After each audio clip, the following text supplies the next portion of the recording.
Dans cette vidéo, nous allons essayer de construire ensemble la page de Google que vous voyez actuellement à l'écran. Donc, le site web de Google, c'est-à-dire l'application Google, est une application web qui a été développée, qu'on utilise chaque jour d'ailleurs.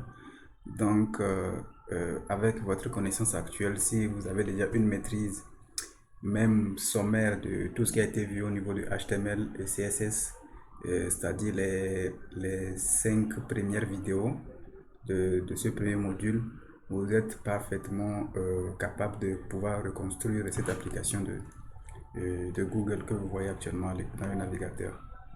Ok, donc ici, bon, on va juste essayer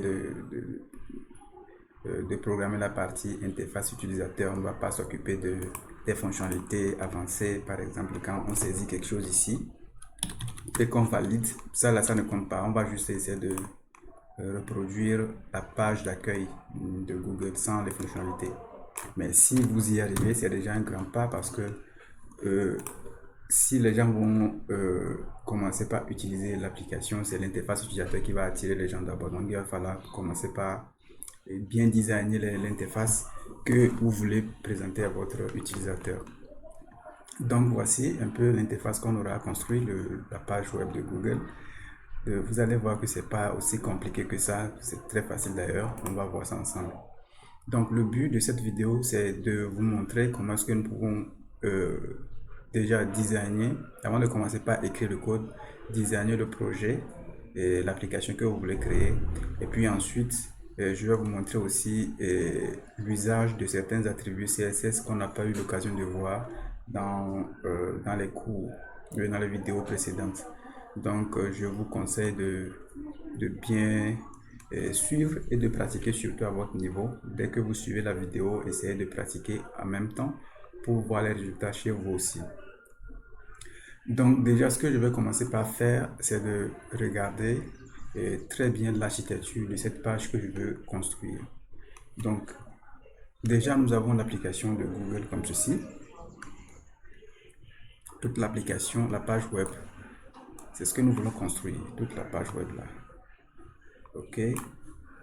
Maintenant, cette page web est on peut essayer de décomposer ça à notre niveau en tant que développeur web. Quand vous prenez une interface, essayez de décomposer l'interface en plusieurs parties.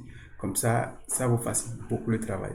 Donc déjà, je peux remarquer qu'il y a une partie en tête ici. Regardez un peu cette bande-là. La bande sur laquelle se trouve le menu, nous l'avons ici. Ensuite, nous avons aussi le footer, le bas de la page, quelque part ici. Ok. Et puis tout le reste ici, je vais changer la couleur.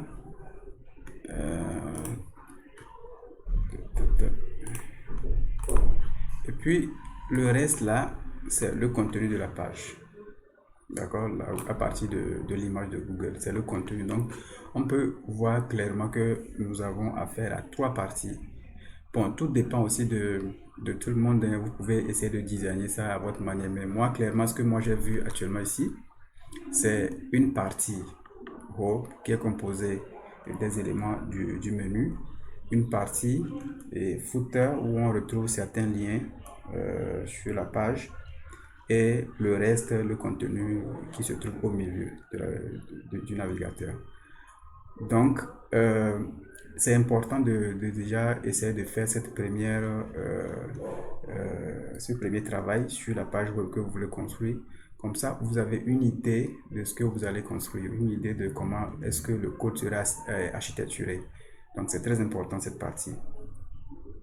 Une fois que c'est fait, comme ceci, je vais essayer de regarder qu'est-ce que cette page a de spécial. Quand je prends la page web, j'aurai à utiliser l'image là. Ici, c'est une image, c'est l'image de Google.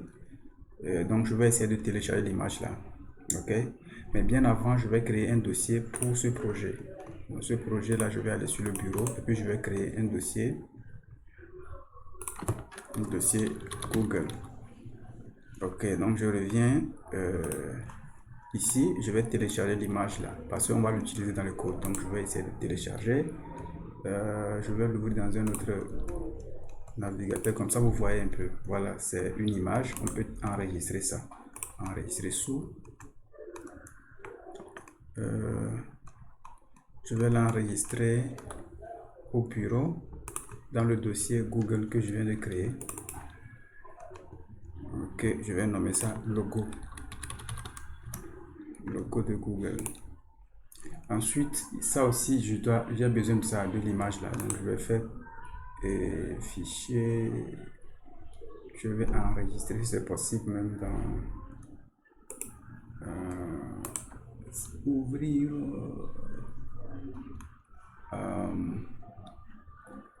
Ok, comme ça refuse, mais ce qu'on peut faire, peut-être, je vais voir. Inspecter. Inspecter. Ok. Ok, c'est une image de type SVG, je pense. SVG, voilà, SVG ici. Là, on ne peut pas télécharger. Donc, ce que je peux faire, c'est de faire une capture. Ou bien, on peut aller sur Google, faire une recherche. Faire une recherche sur image application. Ok, quand je viens ici, image application Google, voilà. Image menu application Google. Bon, je ne le trouve pas. Ok, bon, si ça refuse, je peux faire une petite capture. Je vais essayer de capturer ça comme ceci. Et puis, pour ne pas avoir trop de problèmes, voilà. Je vais toujours l'enregistrer dans le dossier Google sous le nom image 1.png. Voilà. Ensuite, on a besoin aussi de cette petite icône de recherche qui est ici. Ok, donc je vais essayer d'inspecter, voir si on peut trouver l'image là. Ok, c'est aussi une image de type SVG. Donc on ne peut pas télécharger comme ça. Donc ce qu'on peut faire, c'est d'aller dans Google peut-être, image de recherche. Et ici on peut trouver bien icône de recherche. Ok, bon, je vais prendre quelque chose juste. Disons que je vais prendre ça. Je vais l'enregistrer sous image 2. Toujours dans le dossier Google de notre projet. Ok. Est-ce qu'on a besoin d'une autre image? Pour le moment, oui, ça va. D'accord. Maintenant que nous avons notre dossier, je vais créer le premier fichier qui doit être le fichier index.html de ce dossier là. Donc je reviens ici sur le bureau, le dossier Google, et puis je vais nommer ce fichier là index.html. À l'intérieur, je vais essayer de mettre l'architecture minimale rapidement.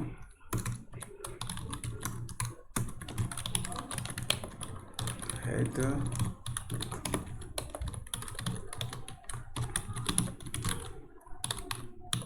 Donc ici, le fait de mettre title Google ici va faire apparaître le Google que nous avons ici en haut, le titre.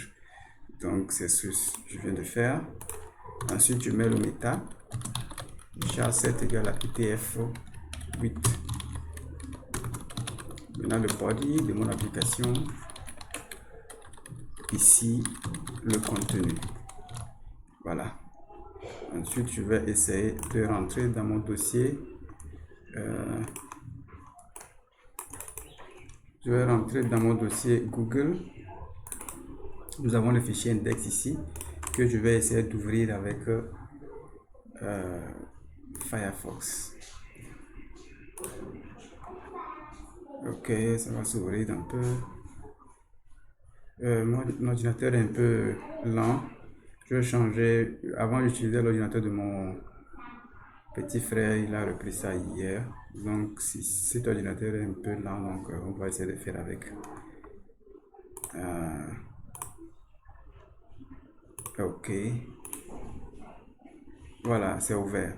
Donc, nous avons ici l'application. Nous avons notre titre ici.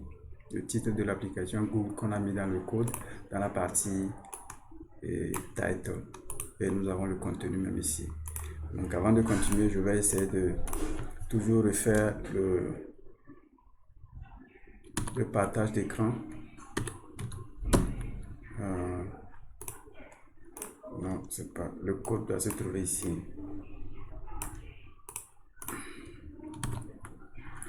Ok. Ok, je pense qu'on est bon. Donc, on va écrire le code ici et puis on verra le résultat de l'autre côté. Ok. Donc, la première des choses, quand je reviens ici, qu'on doit faire, c'est de construire le haut de la page, c'est-à-dire la bande là, le menu. Donc, comme on peut le voir, cette partie, dans mon code ici, qu'est-ce que je vais faire? Je vais essayer juste de déclarer un div. Je vais lui donner pour classe menu. D'accord? Donc, c'est cette bande-là. Comme c'est une bande directement, il ne faut même pas réfléchir. C'est un bloc de code. Donc, je vais mettre mon div avec pour classe menu. Donc, le nom de la classe, ça dépend. Vous pouvez choisir n'importe quel nom que vous voulez. Donc, sur cette barre de menu, nous avons certains éléments. Le premier, c'est Gmail, qui est un lien. Donc, si vous pointez dessus, vous allez remarquer que nous avons un petit trait, un petit soulignement qui arrive. Ce qui veut dire que c'est un lien. Quand on clique dessus, ça va nous ramener sur une autre page. Donc, on va créer ces différents liens-là ici. Donc, ici, j'ai un lien à href égale à vide. Si c'est vide, ça va nous ramener sur la même page, c'est-à-dire la page d'index. Donc, ici, je vais mettre Gmail. Ensuite, j'ai un autre lien qui a pour titre image. Ensuite, ici, voilà, c'est un lien. On peut cliquer sur ce truc-là aussi. Ok? Une fois qu'on peut cliquer sur quelque chose, ça veut dire que c'est un lien. Ok? Donc ici, c'est un lien d'abord. Maintenant, au lieu d'un texte, qu'est-ce qui doit s'afficher? Au lieu d'un texte, on doit voir une image. img src égale à notre image 1.png qu'on avait enregistré entre temps. Ok? Et puis ensuite, nous avons un bouton, ok, sur lequel on a le mot connexion. Voilà, donc je vais aller ici enregistrer tout ça pour voir ce que nous avons actuellement. Voilà un peu ce que nous avons. Ce n'est pas tellement ce que nous avons dans le Google réel, mais on va maintenant utiliser le CSS pour pouvoir designer ça un peu, pour que ça ressemble exactement à ce que nous avons au niveau de Google ici. Ok, maintenant, je vais essayer de créer un fichier CSS pour pouvoir interagir avec les différents composants de HTML que nous avons créés. Donc, je crée un nouveau fichier style.css. Et puis, je vais inclure ce fichier-là sur la page d'index link rel égale à style sheet href égale à style.css. Ok? Donc, actuellement, il n'y a aucun changement. Maintenant, je veux essayer de designer un peu cette barre-là de menu que nous avons ici. Donc, déjà, je prends le menu. Je vais essayer de cibler la classe menu. On avait dit dans le cours que la classe est ciblée à partir d'un point suivi du nom de la classe qu'on avait donné au niveau du HTML. Donc, je viens de cibler la classe menu. Et puis, je vais dire display flex. Déjà, le display flex, qu'est-ce que ça fait? Ça essaie de changer l'affichage des différents composants à l'intérieur de cette classe. Donc, quand on applique display flex sur le div là qui est un ce div, la façon dont ces enfants ou bien ces différents éléments à l'intérieur vont s'afficher va essayer de changer. Donc, actuellement, quand j'actualise, vous voyez qu'il y a un petit changement, une petite modification par rapport aux différents éléments. Quand j'enlève ceci, display flex, vous voyez un peu ce que nous avons. Mais quand je remets le display flex et que j'actualise, nous avons un petit changement. Donc display flex, ce que ça fait par défaut, ça essaie d'aligner sur le plan horizontal tous les différents éléments de la page web. Tous les différents éléments du bloc sur lequel on a appliqué le display flex. Ok, donc c'est le comportement par défaut de notre display avec pour valeur flex. Maintenant, ce que nous avons au niveau de Google, regardez un peu. Nous avons un petit décalage entre les différents éléments. Quand on prend Gmail, il y a un espace avant image. Donc, ce que je peux faire ici, c'est de dire, OK, applique-moi un espacement gap de 10 pixels. L'espacement de 10 pixels. Quand j'actualise, vous voyez que j'ai un petit espace qui est créé entre les différents éléments du menu. D'accord? Mais moi, j'ai pas l'habitude d'utiliser le pixel, j'utilise plutôt l'unité rem. Donc ici, un rem. Un rem, à peu près, ça fait 16 ou bien 12 pixels. Ouais, donc moi, j'utilise souvent le rem. Ok, mais il n'y a pas de problème hein, par rapport aux unités de mesure de CSS. On va revenir dessus dans une autre vidéo pour mieux expliquer la différence entre pixels et puis rem. Voilà, nous avons déjà ça. Et on va maintenant essayer d'afficher notre menu quelque part ici, sur le côté droit de notre page web. Donc, je vais dire justify content. Justify content, je vais mettre flex end. Ce que ça fait, le justify content, essaie ou bien s'occupe de l'affichage des éléments sur le plan horizontal. Maintenant, ici, regardez, nous avons affiché les différents composants ici. Maintenant, comment est-ce que ces éléments sont disposés sur le plan horizontal? Est-ce qu'ils sont alignés à gauche? Est-ce qu'ils sont mis au centre? Ou bien ils sont alignés à droite? Donc ici, le fait de mettre Justify Content veut dire qu'on veut agir sur l'affichage, la disposition horizontale de ces différents éléments de la page de notre bloc menu. Donc ici, quand je mets Flex End, ça veut dire que les éléments seront alignés sur le côté droit. Donc quand je vais actualiser, on peut voir clairement que les différents éléments là sont revenus ici. D'accord? Voilà. On va essayer d'appliquer un autre élément. Mais pour pouvoir l'appliquer, je vais essayer de faire quelque chose d'abord. Je vais mettre background color. Background color, je vais mettre silver. Voilà, comme ça on voit clairement la position actuelle de notre menu. Comment est-ce que les éléments sont disposés à l'intérieur. Remarquez un peu l'espace qui sépare Gmail en haut et en bas. Quand on prend le texte Gmail, il y a un peu d'espace en haut et de l'espace en bas, mais les espaces ne sont pas identiques.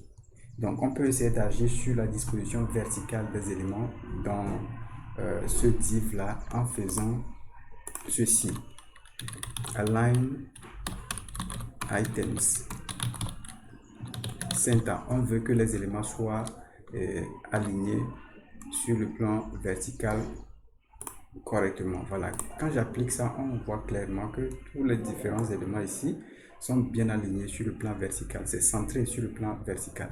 D'accord. Mais quand vous prenez le menu, même on voit qu'il y a un espace ici, un espace blanc en haut et en bas. On va essayer d'enlever ça. C'est très important parfois d'enlever directement ces espaces blancs. Donc ici, je fais étoile, margin 0. Vous voyez que quand j'ai appliqué le code étoile margin 0, ça a enlevé tous les espaces blancs à gauche et à droite en haut de ma page web par défaut. Ok, donc ce qui fait que les éléments sont, il n'y a pas d'espace qui est réservé en haut de ma page web. Donc c'est très important de faire ça aussi pour gagner de l'espace. Voilà, ensuite, quand je prends ce menu, ok, on voit que par défaut les éléments ici ne sont pas soulignés. C'est quand on va placer le curseur dessus que ce serait souligné. Donc, ce que je vais faire, c'est que je vais essayer de cibler. Quand je prends menu, je vais essayer de cibler tous les éléments de type A, c'est-à-dire tous les liens. OK? Donc ici, je dis menu, le signe supérieur A. Ce que ça veut dire, c'est que quand on prend la classe menu, retrouve-moi tous les enfants directs qui ont pour nom A. OK? Donc ici, ça va cibler les éléments là. 1, 2, 3. Et puis, on peut appliquer un code en faisant text decoration none. Le text decoration none va essayer de prendre ces A là et enlever les soulignements qui sont appliqués par défaut au niveau des menus. Donc ici, quand j'applique ça, on voit qu'il n'y a plus de traits. On va aussi changer la couleur. Au niveau de Google, la couleur c'est, disons, noir. Donc ici, par défaut, la couleur c'est un peu bleu.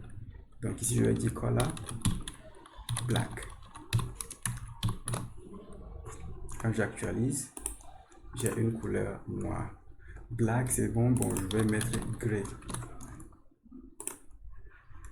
OK. Et puis, je peux enlever le background silver là que nous avons. OK. Voilà, je pense que c'est bon. Maintenant, remarquez au niveau de Google, quand on pointe ces éléments-là, nous avons un soulignement. Donc, je vais faire la même chose. Menu A, 2 points hover. Ce qui veut dire que quand la souris serait sur le lien A, qu'est-ce qui va se passer? Je vais dire text decoration underline. Voilà. Donc, quand la souris serait sur un élément, ce serait souligné. OK, voilà ce que nous avons. Maintenant, on a fini avec les liens ici. Je vais essayer maintenant de cibler le bouton. OK, donc quand je prends le menu, dans le menu, il y a un enfant direct qui s'appelle bouton. Donc, je peux dire menu, cible-moi ton enfant direct qui a pour nom bouton. Et ce que tu vas faire, c'est d'appliquer un padding de 0,5 rem. Le padding, ce que ça fait, ça essaie d'ajouter de l'espace à l'intérieur du composant. Vous voyez que quand j'applique le padding 0,5 pixels, le bouton a augmenté de taille. Il y a de l'espace qui a été ajouté au niveau du bouton pour agrandir sa taille, bien sûr. Donc ici nous avons, je peux augmenter le truc là, je vais mettre 0,6 rem. OK, c'est comme c'est bon, je vois. OK, d'accord. Maintenant je vais essayer d'appliquer le width de 120 pixels pour augmenter un peu la taille. OK, je pense que c'est bon. Et la couleur background color, je vais mettre blue. OK, bon, c'est pas vraiment la couleur ici, mais on va garder ça, on va pas trop se prendre la tête pour la couleur. Et cette couleur bleue a pour couleur de texte blanc. Donc je vais mettre color white ici. OK. Vous voyez qu'il n'y a pas de bordure.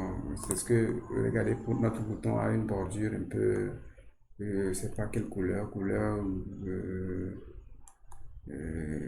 grise. Donc je vais enlever la bordure là en faisant border none. Pas de bordure.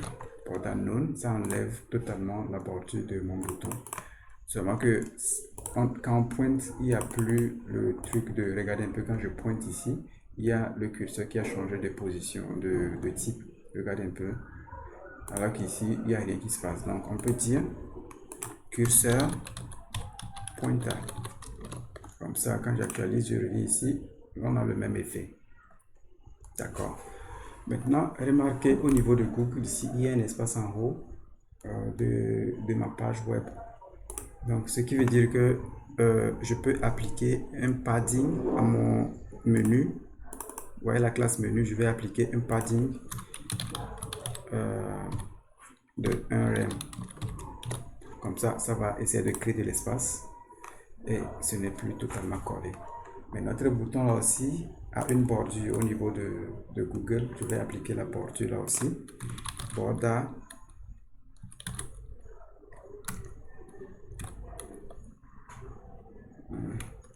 border radius, je vais mettre 5 pixels. Voilà. Donc je pense qu'on est bon par rapport à cette partie du menu. On va s'attaquer rapidement à la seconde partie qui est la construction du contenu qui se trouve ici, comme ceci. Donc déjà, comme c'est un autre bloc, je vais déclarer rapidement un petit div pour ça. Ensuite, dans un div, nous avons besoin de l'image, img, src, on l'avait enregistré sous le nom de logo.png. Ensuite, on a besoin d'un div qui va nous servir à créer l'interface de saisie ici. Donc, je vais mettre un div. À l'intérieur de ce div, nous avons déjà une icône ici. Donc, je vais mettre img. On avait téléchargé aussi ça, qui avait pour nom image de .png. Ensuite, dans le même bloc, on a un input de type texte. Pourquoi est-ce que je l'ai fait comme ceci? Regardez déjà. Ici, quand je prends cette partie-là, je peux dire qu'il est composé d'une icône et puis d'une zone de saisie.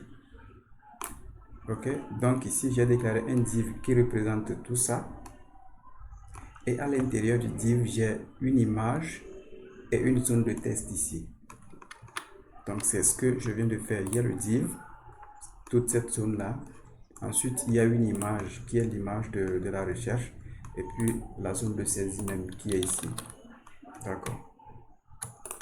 Ok.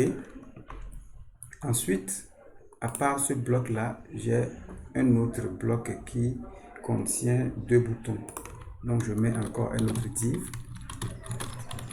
À l'intérieur, j'ai un bouton. Le premier bouton a pour test recherche Google. Le second bouton a pour texte j'ai de la chance. Voilà. Ensuite, j'ai un autre bloc ici. En bas, donc un autre div encore qui a pour texte Google disponible en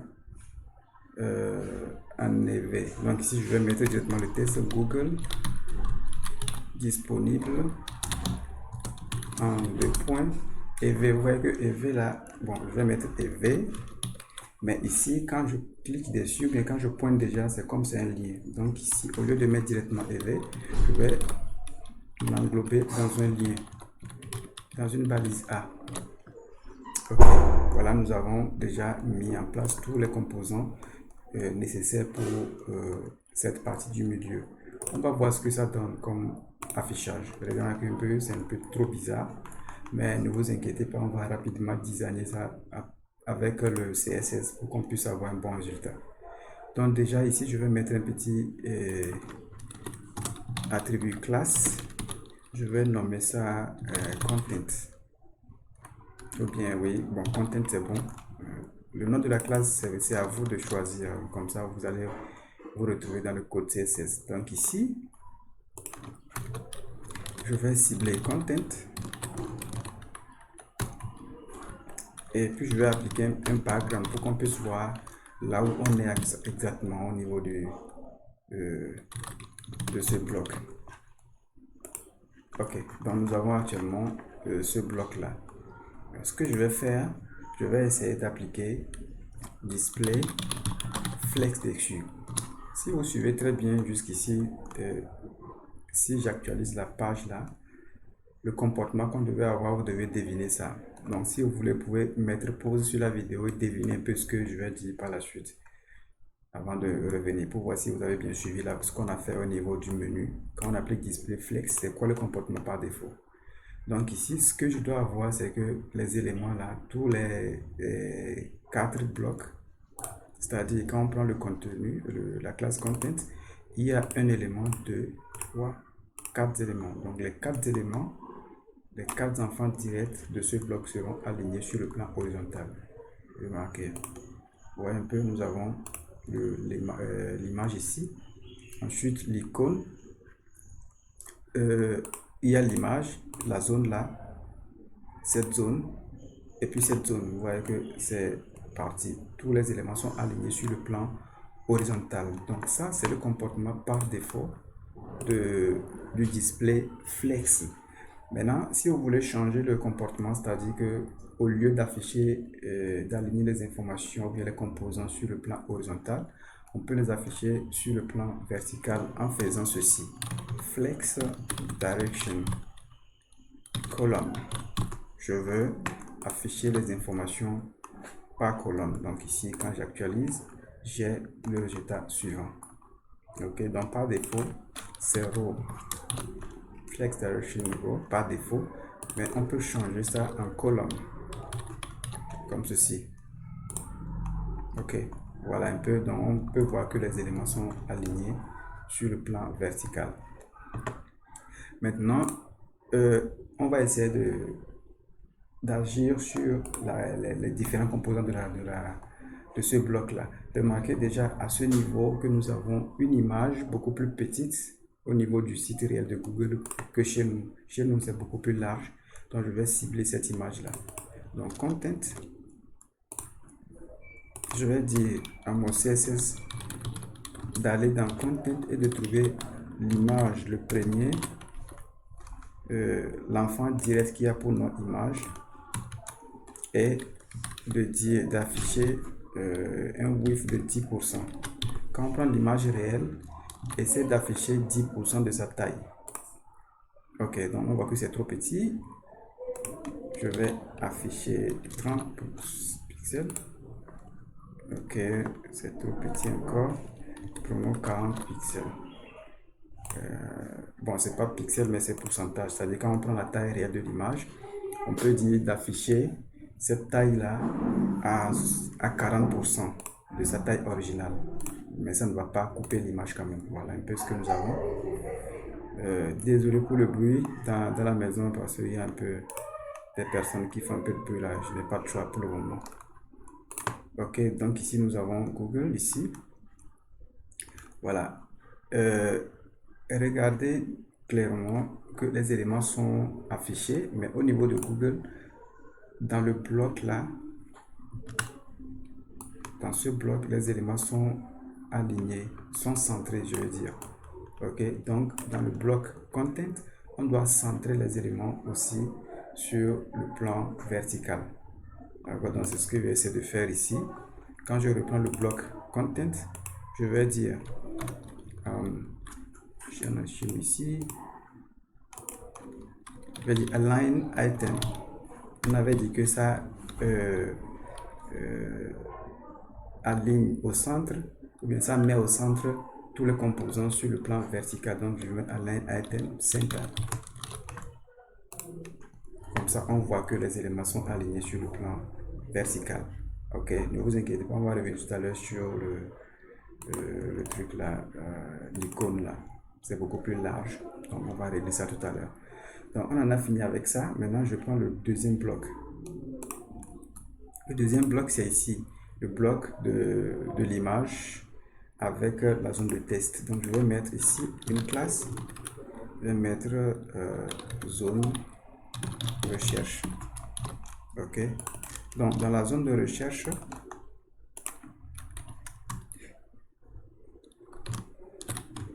je vais dire la zone de recherche, je vais appliquer display flex dessus. D'accord, bon, à ce niveau, je peux déjà enlever le background du content pour qu'on puisse voilà. Ok, donc nous avons notre zone de test ici. Et puis l'image, parce que j'ai appliqué le display flex dessus. Ok. Maintenant, je vais dire zone de recherche. On va cibler l'image direct qui est dedans, c'est-à-dire l'icône. Et on va dire width, la taille, disons 50 pixels. Ok, c'est beaucoup plus trop large, je vais prendre 30 pixels.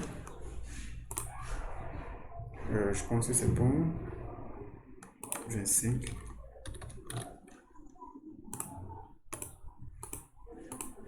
Bon, au niveau de Google, c'est beaucoup plus petit que ça, donc prenons 15 pixels.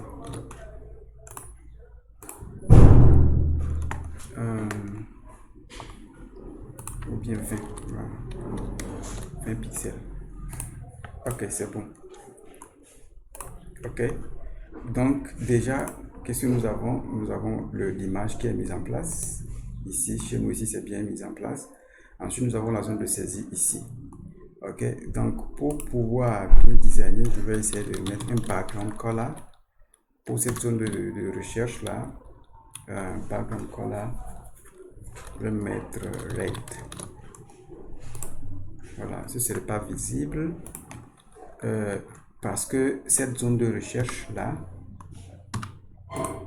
s'arrête ici. Donc on peut essayer de l'allonger, d'augmenter ou bien d'agir sur sa longueur. Ok, donc je vais ajouter un width de disons 50%, de que ça occupe 50% de la page. Donc j'actualise comme ceci, j'ai maintenant la zone de recherche qui est composée d'une image et puis d'une zone de texte. Ensuite, je vais essayer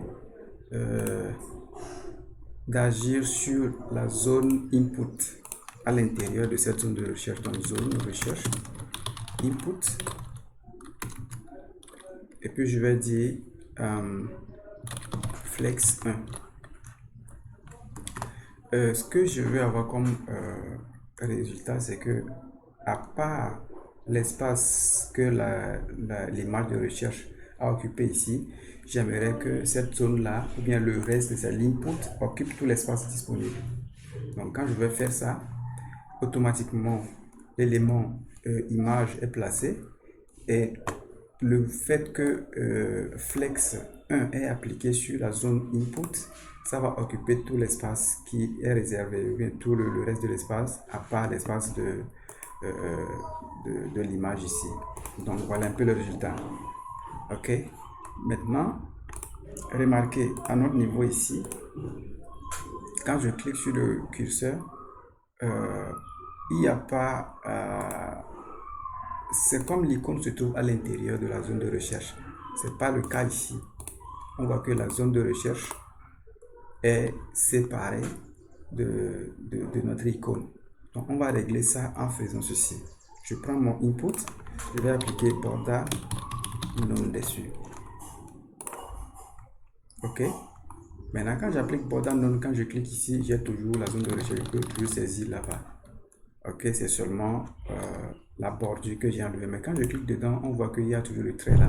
Donc je vais régler ça en faisant border outline aussi none. Comme ça, quand je vais cliquer dessus, il n'y aura pas de changement. Ok, on peut quand même écrire. Mais quand je reviens ici, au niveau de la zone de recherche, je vais dire border un pixel solide silver, la bordure pour cette grande zone de recherche. Voilà. Comme ça, le but, c'est que nous voulons donner une impression à l'utilisateur, comme si cette zone-là, comme si ceci, comme si ça là est un composant unique, alors que c'est un div dans lequel on a placé une image et puis une zone de texte. Donc, ici, c'est une illusion que nous avons, c'est pas vraiment ça. Donc ici, regardez un peu ce que nous avons. Donc ici, on va agrandir aussi notre zone de texte en appliquant un petit padding de 1 rem sur la zone de recherche. Ok, donc on voit que c'est beaucoup plus... voilà. Ok. Mais remarquez en haut, quand on prend la zone de recherche là en haut, nous avons un espace vide en haut, donc je vais l'appliquer. Je vais dire margin top, margin-top. Je vais mettre 2 rem. On va voir. Ok, c'est décalé. Et puis il y a aussi un espace en bas. Mais l'espace du bas est beaucoup plus petit. Donc margin bottom. Je vais mettre 1 rem. On voit ce que ça donne. Ok, ok, ça me va comme ça pour le moment. Voilà, maintenant, c'est pas encore fini à ce niveau. Remarquez très bien que nous avons, bon, je vais agir au lieu de width 50%, je vais mettre 70%. Ok, c'est beaucoup plus large que ça. Je pense que c'est bon. Ensuite, nous avons une bordure. Remarquez la bordure de cette zone-là, de la zone de recherche. Donc, je vais mettre border radius. Je vais mettre 20 pixels. Ok, je vais augmenter ça encore 30 pixels. Ok, je pense que c'est pas mal. Ok. Ok. Je vais mettre, au lieu de pas dire 1 rem, je vais mettre 0,5 rem pour que ce soit beaucoup plus petit. Ok, 5 là c'est trop. 0,8. Ouais. Ok, je pense que c'est bon. Ok. D'accord. Maintenant, remarquez chez Google, quand je pointe déjà la zone de recherche, ça se transforme. Il y a un peu de padding ou bien d'ombre qui a été créé lorsqu'on pointe la souris et sur la zone de recherche. Donc, on peut faire ça en appliquant zone de recherche, point hover, 2 points plutôt hover, qui veut dire lorsque la souris ou bien le curseur serait sur ce composant, qu'est-ce qui va se passer? On va lui appliquer un box shadow. Un box shadow. Je vais dire 0 pixel, 10 pixels, 10 pixels, 0. Et puis je vais mettre white smoke, la couleur white smoke. Quand j'actualise, ah non, je suis sur Google même. Quand j'actualise ici, voyez un peu ce que nous avons. Je vais appliquer une couleur un peu silver.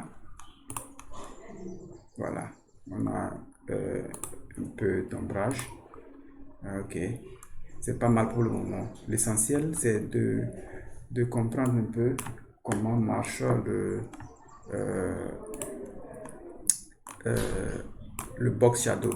Ok, donc quand on utilise box shadow de cette façon, ça essaie de créer de l'ombrage. Voilà. Maintenant, on va s'attaquer rapidement à cette partie, la partie des boutons ici. Donc ici, je prends ce div réservé aux boutons. Je vais essayer de donner une classe à ça. La classe, comment est-ce qu'on peut appeler ça? Zone bouton. Ok, donc je vais cibler ces éléments-là à ce niveau, au niveau de CSS. Zone bouton. Ok. Toujours et toujours, on va appliquer un petit display flex dessus. Par défaut, ça va les aligner sur le plan horizontal. Avant, il y avait de l'espace ici. Maintenant, display flex par défaut, ça enlève l'espace. Ça colle les éléments les uns contre les autres, mais sur le plan horizontal.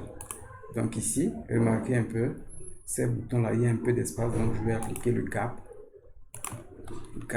de 1 rem. 1 rem par exemple. Est-ce que c'est bon pour nous? Voilà, c'est pas mal. Ok. Voilà. Remarquez l'espace en haut, c'est beaucoup plus large. Je vais dire padding de 0,5 rem. Ok. Ouais. Maintenant, je vais cibler les éléments à l'intérieur, c'est-à-dire les boutons. Je vais changer le comportement des boutons même à l'intérieur. En faisant zone bouton, bouton. Vous devez maintenant comprendre un peu l'usage de supérieur. C'est-à-dire quand on prend la classe zone bouton, les premiers enfants boutons directement à l'intérieur, on va les cibler. Et puis on va agir sur ça. Donc je vais dire padding égale à 1 rem. J'actualise. Et puis on voit que le bouton il y a eu de l'espace qui a été créé à l'intérieur de ces différents boutons. Donc je vais enlever la bordure border none pour le moment. Ok, voilà. Mais à un autre niveau, ici au niveau de Google, les boutons ne sont pas trop larges comme ceci. Donc je vais régler la bordure.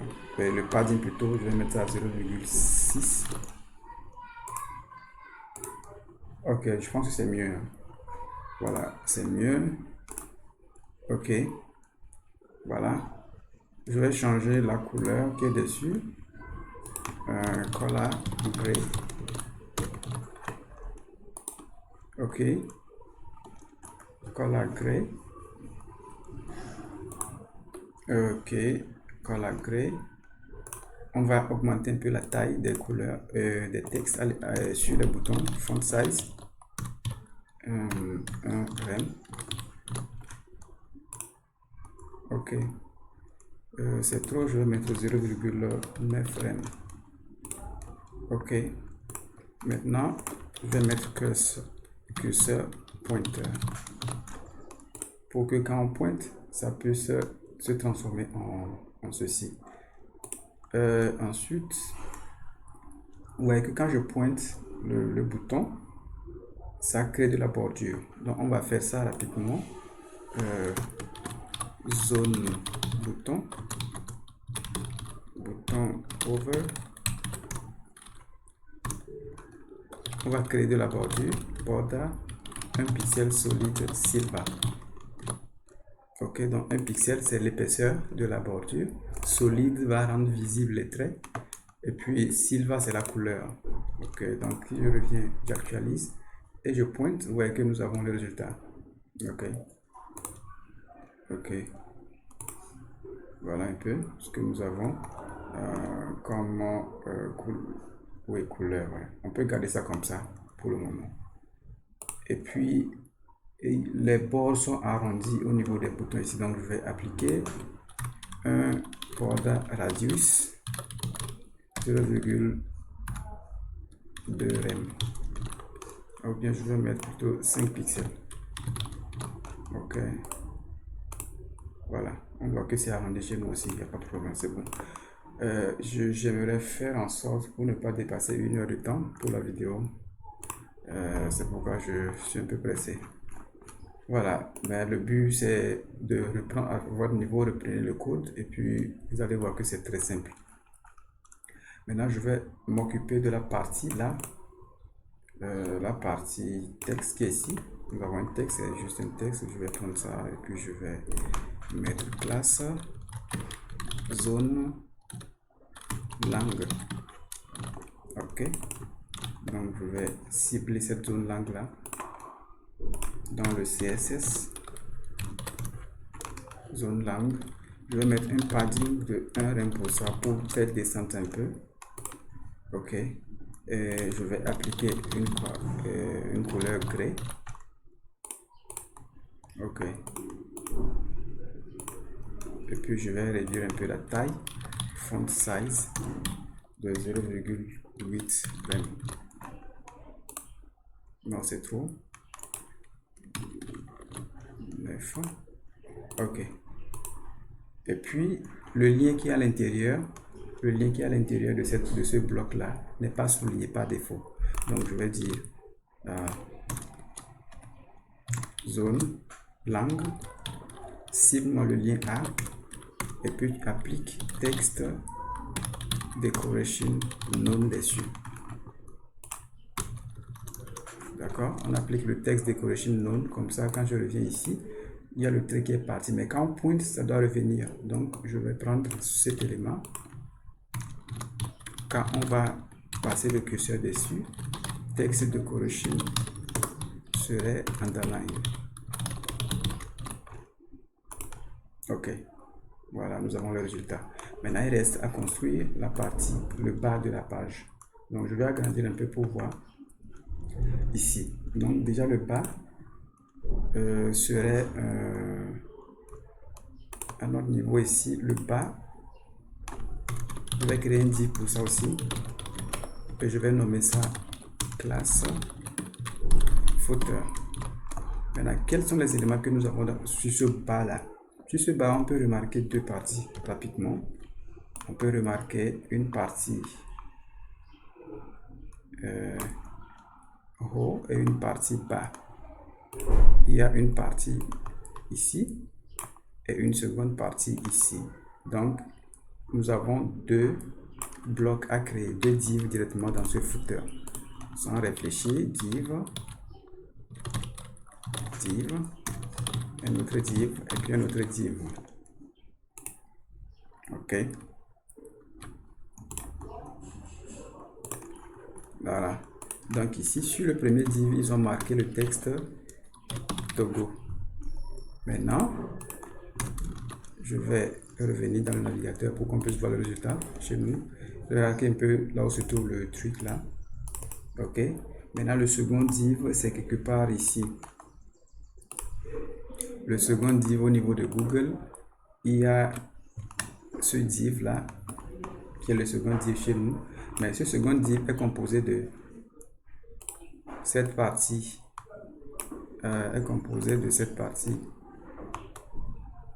gauche et cette partie droite. Donc il y a deux divs à l'intérieur de ce dernier. Donc ici, dans ce second div de droite, il y a encore deux divs dedans. Ok. Donc ici, je vais mettre une classe footer bottom pour ça. Donc ici, je peux donner une classe footer top. Voilà. Maintenant, au niveau du footer, je vais essayer de cibler le footer dans mon code ici et lui donner un background color de silver pour qu'on puisse voir clairement ce que ça donne, ce que le footer représente chez nous. Donc, nous avons le footer ici. Voilà. On va lui donner une largeur width de 100%. On veut que ça occupe toute la largeur. Donc, quand je fais ça, à ce niveau, on a le footer qui est large, qui occupe tout l'espace. Voilà. Maintenant, le footer, la première partie, on a déjà mis le texte Togo ici. Ensuite, dans le second div de notre footer, c'est le footer bottom, il y a deux parties, la partie gauche et la partie droite. Donc dans la partie gauche, il y a les liens qu'on va essayer de créer. Dans la partie droite aussi, il y a des liens. Donc je vais essayer de créer rapidement ces différents liens là. Et puis, ok. Et donc dans la partie gauche, nous avons A, href, à propos,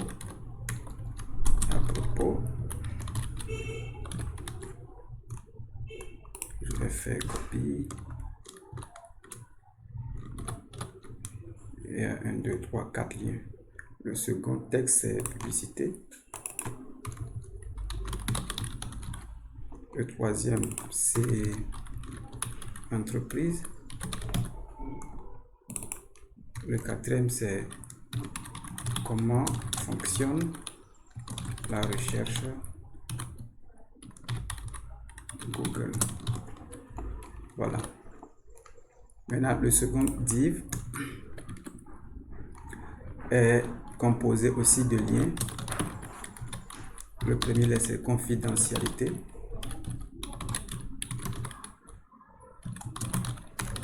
Le second, c'est conditions. Et le troisième, c'est paramètres.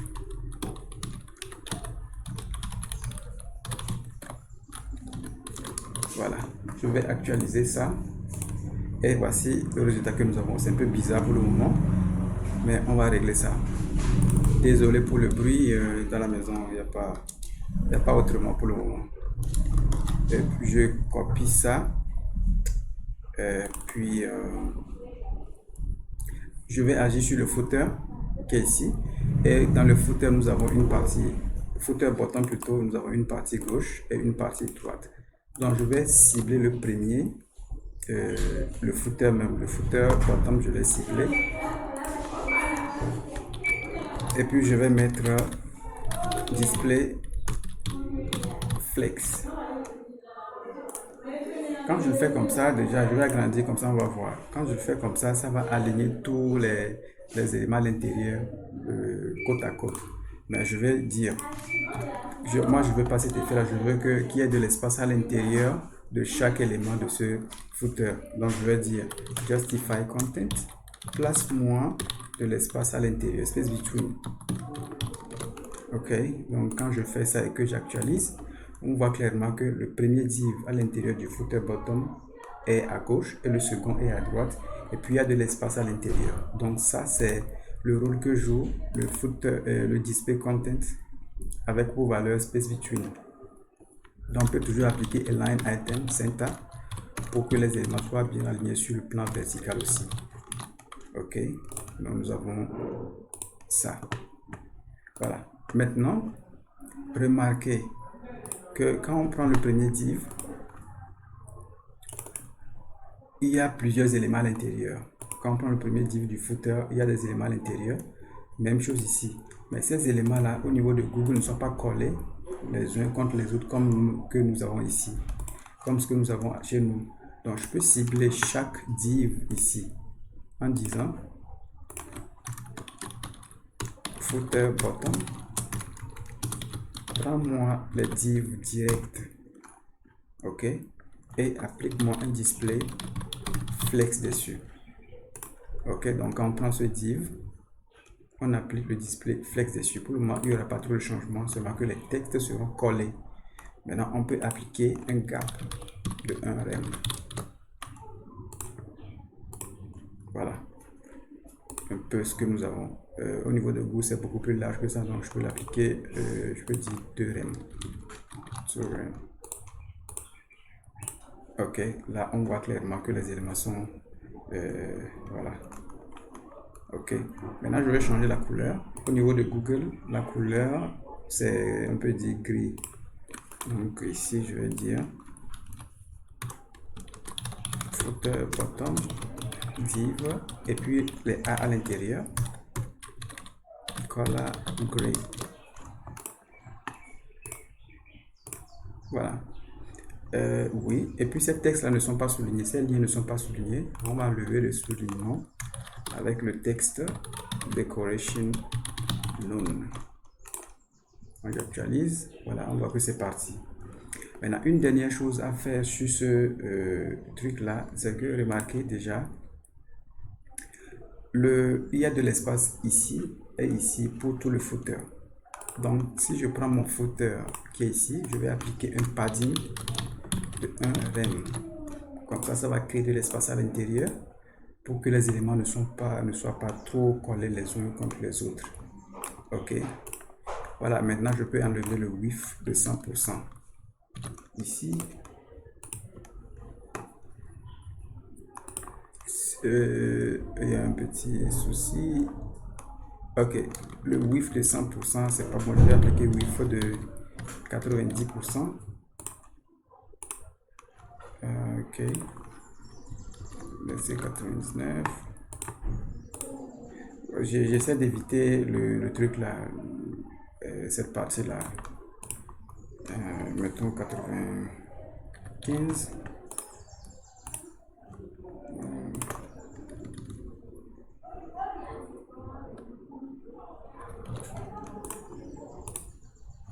Ok, c'est pas mal pour le moment. Nous avons ça. Et puis, quand on prend la partie Togo qui est ici, là, on voit qu'il y a un trait en bas pour séparer les deux. Donc, ce que je vais faire, c'est de dire bottom et footer bottom, qui est la dernière zone ici. Je vais dire border top 1 pixel solide silver. Quand j'actualise, ok.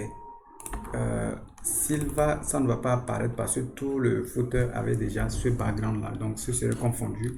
Mettons black pour voir. Voilà, donc nous avons un trait ici. Ok, maintenant Et à part le trait, on doit appliquer du padding sur chaque élément ici. Appliquons du padding sur chaque élément, c'est-à-dire bottom. Quand je prends le footer, chaque div, c'est-à-dire les deux div du haut et du bas, appliquons un padding de 1 rem pour chaque élément. Comme ça crée de l'espace. Et je peux maintenant appliquer les 100% que j'avais mis ici et enlever le padding sur mon footer. Comme ça, je ne pense pas que j'aurai encore ce problème là. Voilà, ça marche bien. Ok. Voilà. Maintenant, le seul truc qui reste à régler sur ce projet, c'est la place de mon footer. On voit que le footer est directement positionné quelque part ici, c'est-à-dire à la fin de la page web. Donc, on va essayer de régler ça, de changer toute la position. On va prendre le footer comme ceci et le mettre juste ici. Donc, pour le faire, je vais juste dire au footer, là, d'avoir une position relative et absolue plutôt, position absolue. Ok. Donc, le fait d'appliquer position absolue sur un bloc veut dire que nous voulons modifier ou bien agir sur sa position actuelle. Nous voulons déplacer ce composant là par nous-mêmes avec du code.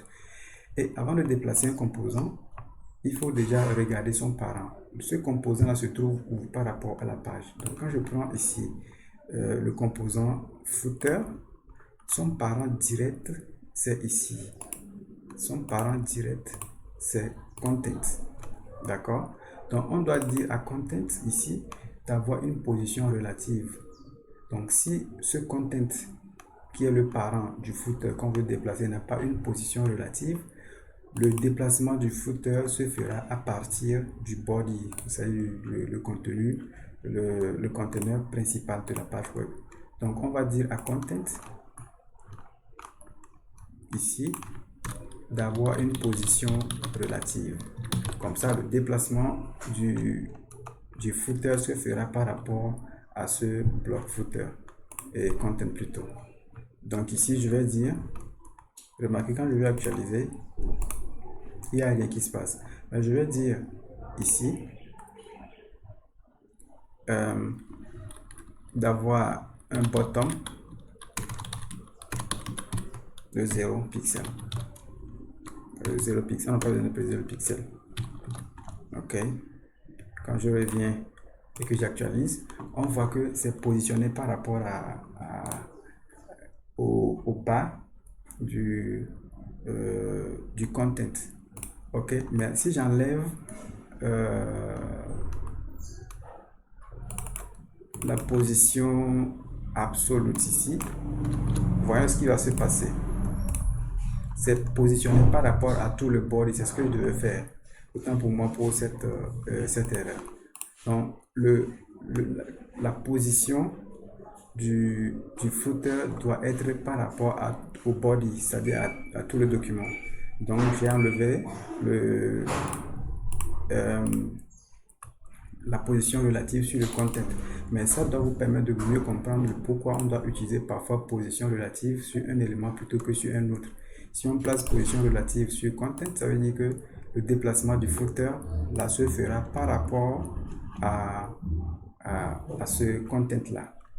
Ok, donc je vais essayer